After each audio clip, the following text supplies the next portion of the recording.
If you're running an e-commerce brand, you've probably been told with your email marketing that you should be sending weekly newsletters because they're safe and they're professional and it's a thing everybody does. And like myself and like other e-commerce and brand owners out there, you might be concerned or even terrified of annoying your subscribers and your customers, but you want to keep consistent, and I completely get that. However, the reality is the weekly newsletter is broken. The model is completely broken. And in today's feed scrolling world, attention spans are short. And if you only show up once a week with a generic update, you aren't building that core key relationship. You're actually just letting your competitors walk over your brand. Now, in this video, I'm going to show you a different approach. It's the exact strategy we use with 7, 8, 9-figure brands plus to generate 30 to 50% of their total revenue from email alone. And more importantly, it makes their customers want to open and click on their emails. So let's get into it. Why listen to me? So here is an example of a brand that we work with at 38.21% of their revenue last month, November to December the 9th. It came from email, 41% more than last year, previous period. And also for SMS, which I'm not showing you here, this brand also has about 10 to 15% of their revenue coming from SMS alone.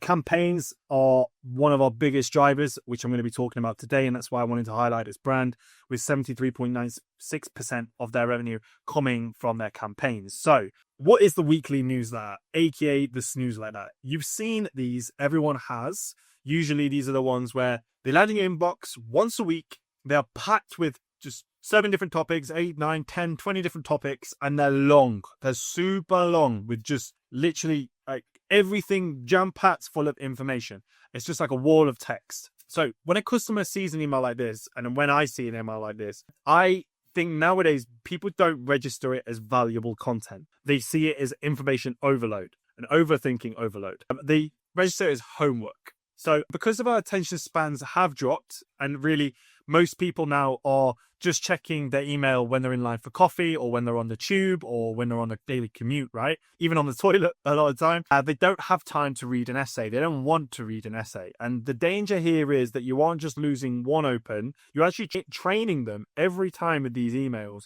to ignore your name, your brand, and your emails when they pop up on their phones. So let's go back to first principles. Okay, let's get back to basics. So once someone enters your brand's ecosystem by subscribing to email lists, the simple goal really of that email campaign is to increase awareness, especially at the beginning stage. We talked about this in previous videos where we want to, increase LTV.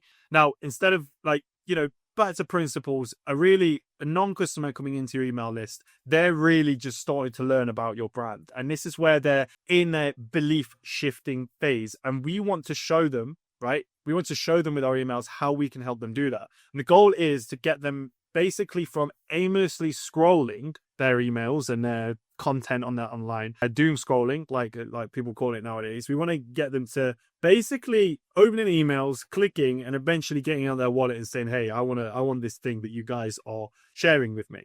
Okay, basically from Kim Kardashian scrolling mindlessly under a blanket to, oh no, I forgot his name. This guy from Futurama, completely forgot his name. Awful. It's basically giving the money and saying, "Show up and take it." So the best way to get someone to want to buy from you, really, it starts in 3 ways. It's going from know, like, trust. It's very simple, know, like, trust. So we start with know and how someone gets to know you. So how does someone get to know you, right? How does someone get to know your brand? And how do you stop being invisible?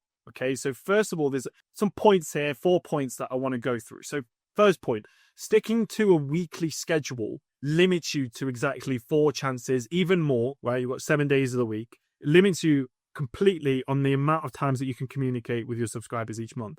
So in this case, if you're only sending once a week, you have four ways of talking to them each month. A lot of brands nowadays, they need, as customers before they make a purchase, need 7 to 8 touch points before they actually make a purchase. So if you're only communicating to them 4 times per month, that's 4, maybe 5, maybe 6 if they go on the website, touch points that they have with you. So by that point, they're bored. They're already looking at someone else.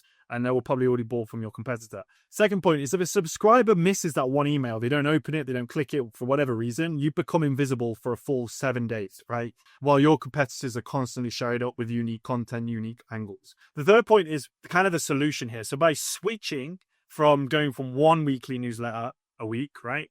Very basic, to going to 3 campaigns a week, you instantly triple your contact with them, which means more touch points. Your subscribers know you exist, which then equals more opportunities to build relationship and make those sales. So here's like the mere exposure effect. Okay. So the more people are exposed to something, right? Again, in this world today, attention is the new currency. The more people are exposed to something, the more chances they have to like it. Obviously, on the other side and the flip side of that, they also have a chance to hate it as well. And you're not going to always, appeal to everybody and appease to everybody, right? You are going to have haters, again, as they say. And usually that's not a bad thing either, right? Bad press is a good press. However, the important thing here is the more people are exposed to something, the more they tend to like it. So Coca-Cola, using them as an example. That's why, really, Coca-Cola and other brands like Coca-Cola, McDonald's being another one, these big brands that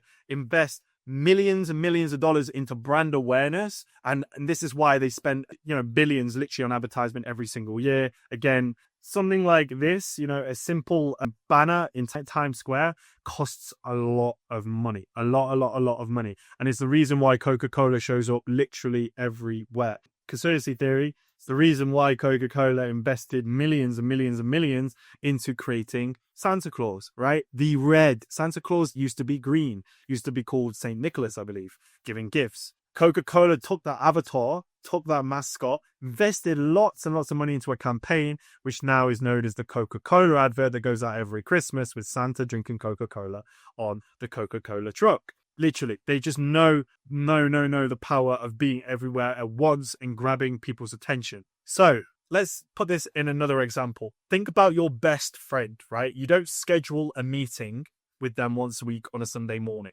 right? Then your best friend, you'll have spontaneous meetups. Hey, let's go get brunch. Hey, let's go do this fun thing together. You text them constantly with quick updates, sending reels on Instagram, little memes and funny stories, and it builds that connection over time. Top brands email frequently because they know that frequency breeds likability. Okay. And that's literally it. Think about it as your best friend. You will just pop up randomly throughout the day, letting them know you exist and letting them know that you care about them. And that's what brands do with their customers as well. Okay. So I know what everyone's thinking, right? Especially brand owners, including myself. I'm fixated on the subscribe rate of my clients. I'm always want to be, down and to the right. Down and to the right. It needs to be going down. It's the opposite than the revenue. We want it to be going down. But what about those unsubscribes? Okay. And there's a common myth that the more emails you send, the more unsubscribes you're going to have, which could be true. But at the end of the day, right, people sign up to your list because they want to hear from you. And the fear of annoying your list is almost always based on the assumption that your emails are boring. You're kind of going in with the intention and the mindset that your emails are not worth reading, okay? So that can be true. And if you send dry corporate updates and constant sales pitches and discounts, then yes, emailing your subscribers will get annoying very quickly. But, and here's the paradigm shift and the mindset shift I want you to have, whether you're creating your own emails or whether you have an agency that you're working with or even an internal team that you're working with, the creative team. The mindset shift we want to have here is if you switch to sending and wanting to create emails and insights that are entertaining, your emails stop being marketing and they start being a treat, something that people look forward to opening. So yeah, more on this to come, but just I wanted to touch on the topic of unsubscribes. So how often should you send? So we found the Goldilocks, the sweet spot zone is around 3 to 4 campaigns per week. So 1 to 2 subscribers, they forget about you and it's hard to build trust. It's a bit too cold. 5 to 6 will burn out your list, especially if you're sending it to the same segment, right? And there are nuances to this. You can send 5 to 6 email campaigns if you're segmenting properly, which we have tons of videos on this email channel around segmenting. You can go watch the content calendar. You can go watch the segmentation email and videos that we do. You can send 5 to 6, but if you're sending it to your entire engaged audience, it's you're going to burn them out, and it's going to cause a massive spike in spam complaints and unsubscribes. 3 to 4 in your engaged catch-all list stays top of mind, and it maximizes sales. It's like just the right spot. And maybe you go a bit more aggressive over Black Friday, which is totally normal, and over sale periods. But overall, the majority of the time, you're on 3 to 4 campaigns a week. So we talked about no. Let's move on to like. So how do you get someone to like you? I'm a big fan of the old book by Connie, which is the How to Win Friends and Influence People. Really, something to learn from that book, and a kind of a reminder, is that likability equals familiarity and similarity. People are more likely to like you if they feel that they're similar to, they have similar values, similar interests, similar things that you're genuinely interested in, right? Achieving familiarity. What? How do you say that? Familiarity. Okay. How do you get familiar, basically? It will come from posting regular. Wow. So hard. One word I can't get. Which is the mere exposure effect, right? So the more you send, the more people come familiar with your brand. Similarity will come through using their language and sharing content they resonate with. How do you do that? I mean, we'll get into the specifics, but one way off the top of mind is review mining. How many times do you actually, mine your reviews on a frequent basis to find out what your customers are saying and how they're saying on it, how they're saying it? Probably not that much. So do it more. For example, all right, another example. If you run a women's skincare brand, you might write a campaign titled 5 skincare mistakes every girl makes. You've definitely done #3. Instead of scolding them, you're admitting that everyone does it. You're using their language. You're talking to them and you're normalizing their struggles. It's not weird, right? It's not weird, these mistakes. Okay. Everyone makes them, right?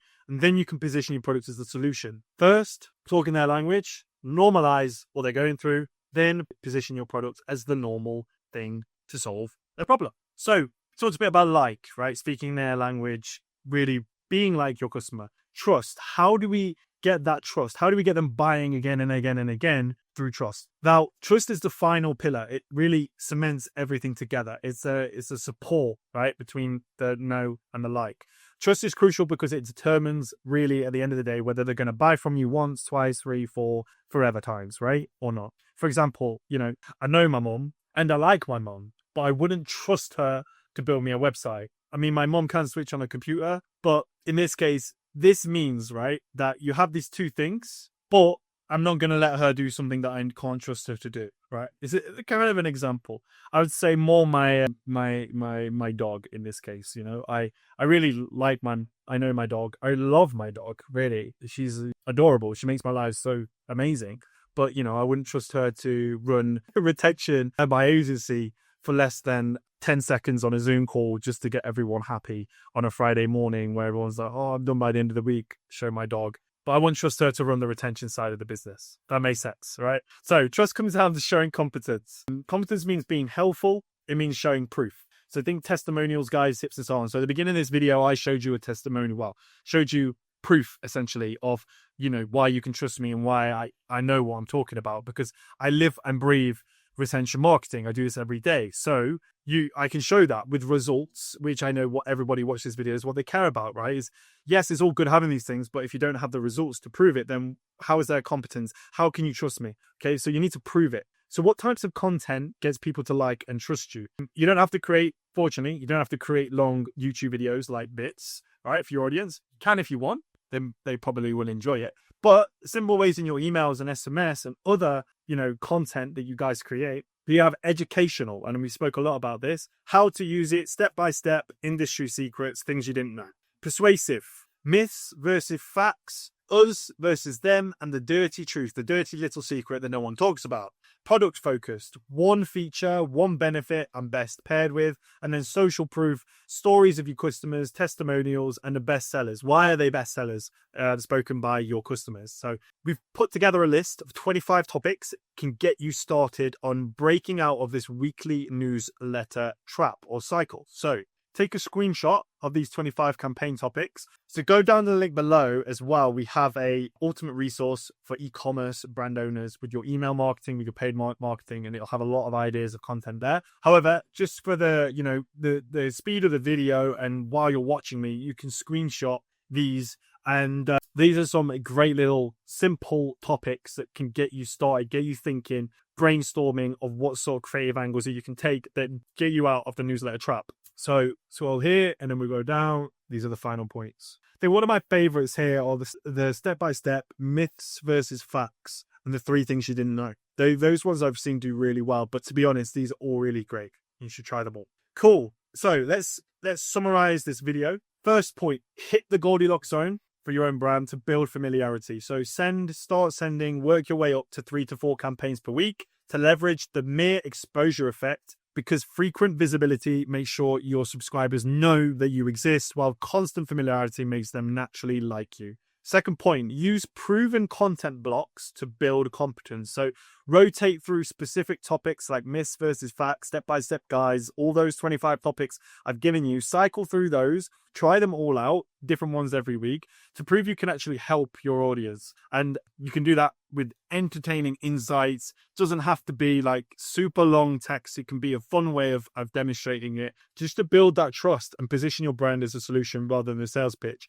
and talk to them exactly how they, you know, in their language, and go do that review mining and really find out ways to speak to your audience more, you know, more like how they speak.